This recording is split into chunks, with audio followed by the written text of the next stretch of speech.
Welcome back to Twisted Recaps. Today we'll be recapping a great psychological crime thriller, which stars big names such as Bradley Cooper and Robert De Niro.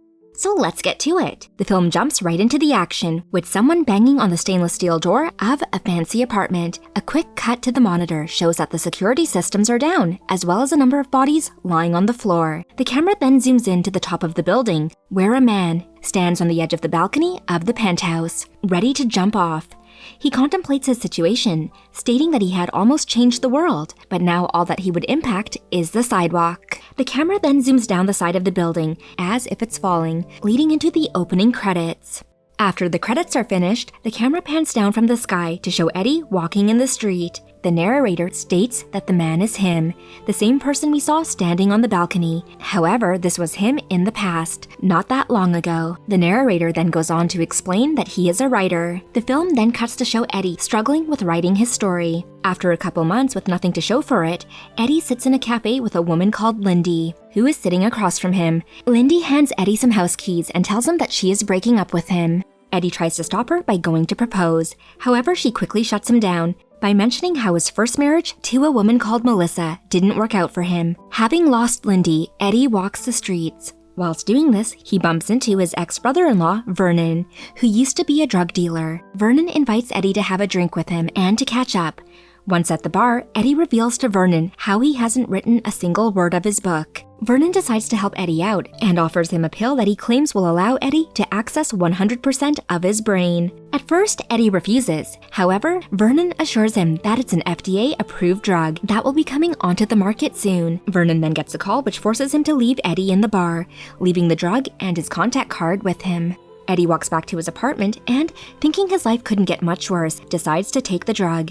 As he walks up the stairs to his apartment building, he bumps into his landlord's wife, who starts having a go at him for not paying his rent. In the middle of her rant, the drug starts to take effect. Eddie realizes that he is able to recall seemingly insignificant information from years ago in his subconscious, and uses it to his advantage. He gives the woman advice for her paper for her law degree, and ends up sleeping with her. After that, Eddie goes into his apartment, where after cleaning it, he finally sits down at his desk and starts writing his book. The next day, Eddie is no longer under the influence of the drug.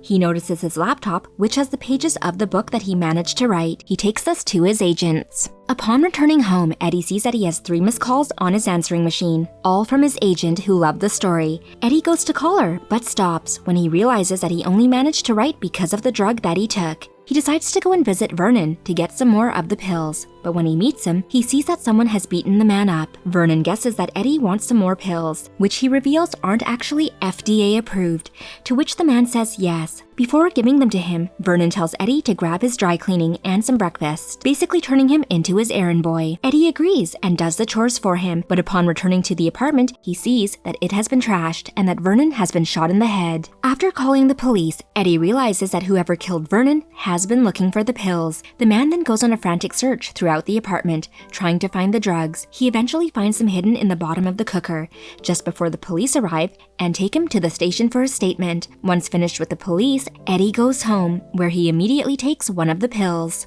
After a montage showing all the skills that Eddie has now learned, he finally decides to invest in the stock market. With the drug helping him out, Eddie is able to make money easily. However, he feels that it's going too slow, so he gets a $100,000 loan from a loan shark. Taking that money, Eddie invests it all into the stock market, earning over $2 million in just 1 week. But to do this, he upped the dosage of the drugs he was taking to 2 a day. At the end of the week, he is told that he's got an interview with a man called Carl Von Loon, a kingpin in the stock market. With all of the improvement that has gone on in Eddie's life, he decides to ask Lindy to dinner. And at the end of the night, they start dating again. The next day, Eddie and his friend Kevin meet up with Carl Van Loon. Eddie explains how he has managed to amass a massive fortune in only 10 days of stock trading. Carl Van Loon then gives Eddie a ride home. On the journey back, he asks Eddie to look over some stock companies. Eddie works out that Carl Van Loon is looking to form a massive merger with another company, but predicts that it won't work out. Carl Van Loon decides to give Eddie a chance and tells the man to meet him the next day to help restructure the merger deal. After being dropped off outside his apartment, Eddie decides to go for a walk. However, he starts getting skips in his memory, causing the man to end up in strange places with strange people. Eventually, Eddie comes back to his senses, standing at the Brooklyn Bridge lookout, with no idea as to what happened in the last 18 hours of his life. Eddie returns home where he finds a large box of all Carl Van Loon's documents waiting for him. He tries to look through them whilst off the drug, scared of what will happen if he takes it again. However, he can't understand the data. He goes to the meeting with Van Loon, sober, and is unable to keep up with the man and his ideas. Whilst in the meeting, he notices that the TV is showing a news piece about a woman, Maria Winberg, who was killed the previous night, a woman who he remembers being with. Eddie then leaves the meeting and goes home, unable to face Van Loon again. When he gets home, Eddie gets a call from his ex-wife Melissa. She tells Eddie not to take anything that her brother might have given him, as it's dangerous. Frantic, the man asks to meet her so that he can find out what she means. He then goes through Vernon's book, where he kept the names and contacts of everyone he dealt to see how they were affected by the drug. But after calling around, Eddie discovered that 3 people have died and everyone else was in the hospital. He then calls one last number, but the man who answers it is sitting on the bench next to him. It's the same man who has been following him. Eddie then starts running away from the stranger, but the man runs after him. Eddie finally manages to get into a taxi and lose the stranger. He goes to the dinner and meets Melissa. Melissa explains to Eddie that she took the drug called NZT as well. However, she got scared as she realized that it had severe consequences. She tells Eddie that once she was off it, she could no longer focus on anything for longer than 10 minutes, and that she lost her job because of it. As the two prepare to say goodbye, Melissa tells the man to try and ease himself off the drug before it's too late. Eddie finally returns back home, where he runs into the loan shark who he borrowed money from. The man demands his payment and takes Eddie into his apartment. As they head inside, the man discovers the NZT pill that Eddie is carrying. The loan shark then takes the drug before the two head to the bank.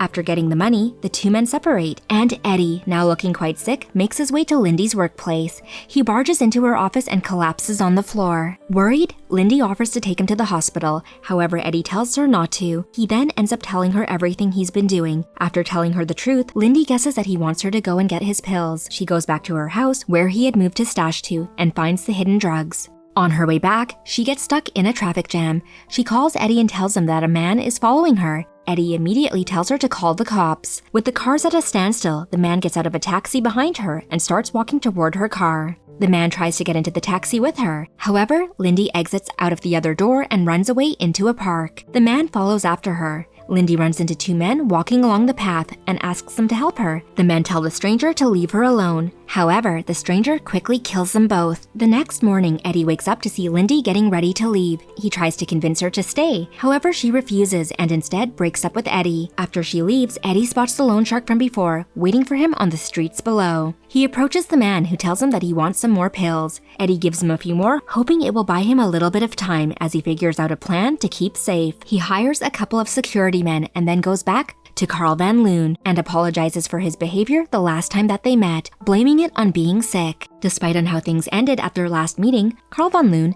hires Eddie. With the job secured, Eddie manages the largest merger in corporate history. Back on the drug, Eddie goes to a scientist and asks him to make more of the substance, even bribing him to get it done as quickly as he can. Whilst in a lunch meeting with some of his team, Eddie notices the detective who interviewed him over Vernon's murder. He approaches the man and asks what he's doing there. The detective then tells Eddie that a witness to the murder of Maria Winberg identified him as being the suspect. Eddie quickly gets the best lawyer in the business to take on his case. Later, at a major meeting between Carl Van Loon and the man that he is planning a merger with, Hank Atwood, Eddie helps Van Loon to try and win Atwood over. After the meeting is finished, Van Loon and Eddie discuss payment and eventually settle on $45,000. Eddie returns back to the hotel room that he is staying in, only to find that it's been ransacked. He quickly decides that the only safe option for him is to buy a more secure place to live. He ends up purchasing the same penthouse apartment that we see at the beginning of the film. As Eddie walks down the street, he is approached by the loan shark, who is clearly on the pill. The loan shark demands 20 more pills from Eddie in another week, or else he will reveal to Atwood and Van Loon Eddie's murder charge. The next day, at the signing of the merger, Atwood doesn't turn up. Instead, his wife appears and explains that her husband has been taken into the hospital, but they still have every intention of signing the deal. Upon walking her to her car, Eddie spots the man who has been following him.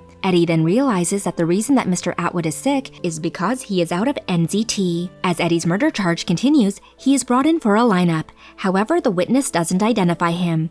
While the loan shark is waiting for Eddie to show up, the man in question heads back to Van Loon's office, where he discovers that Hank Atwood has fallen into a coma. Eddie goes to the bathroom to take some more NZT, only to discover that it's been stolen from his jacket. As he returns to Van Loon's office, he gets a delivery. He opens up the package to see the severed hands of his bodyguards. Eddie rushes out of the building. He sits at home watching the news, only to see Mrs. Atwood and her attorney, the same man who was supposed to be helping Eddie with his murder charge, denying the merger. Realizing that he's been tricked, Eddie laughs at his situation. Suddenly, the doorbell rings.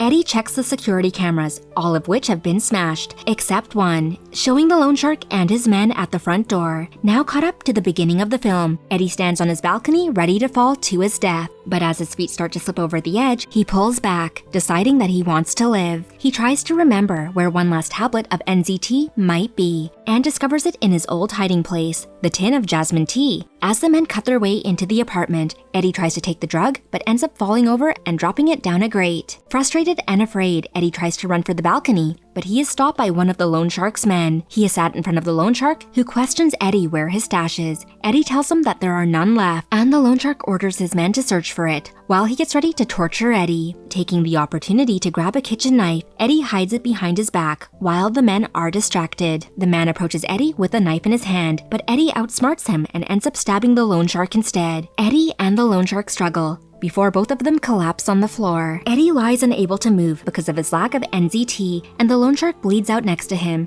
Knowing that he will die if he doesn't do something soon, Eddie remembers how the loan shark injected himself with NZT, stating that it gets into the blood quicker than melted down. Eddie licks the man's blood up off the floor. As the man's thugs come to check on him, Eddie quickly fights them, resulting in one of them being shot, whilst the others push through a window by a piano. Eddie leaves the apartment and heads to the hospital, where Mr. Atwood has just been pronounced dead. He meets the man who worked for Mr. Atwood, the same one who had been following him, and together they head to the attorney's house. Displeased with how the attorney had kept the pills for himself, the man ties him up whilst Eddie looks for the pills, which he finds in a safe. 12 months later, Eddie's new book is in shops, and he is running to become a senator. He goes into a meeting where he finds Carl Van Loon. Van Loon reveals that he knows that Eddie is on NZT, and tells him that he just bought the company who makes it. He tries to make a deal with Eddie, offering him a limitless supply as long as Eddie does what he says, especially when he becomes president. As they walk to the car, Eddie refuses Van Loon's offer, and reveals that he is off the pill, but that it's had lasting side effects, allowing him to use his brain more effectively. He says goodbye to Van Loon and heads off to lunch with Lindy.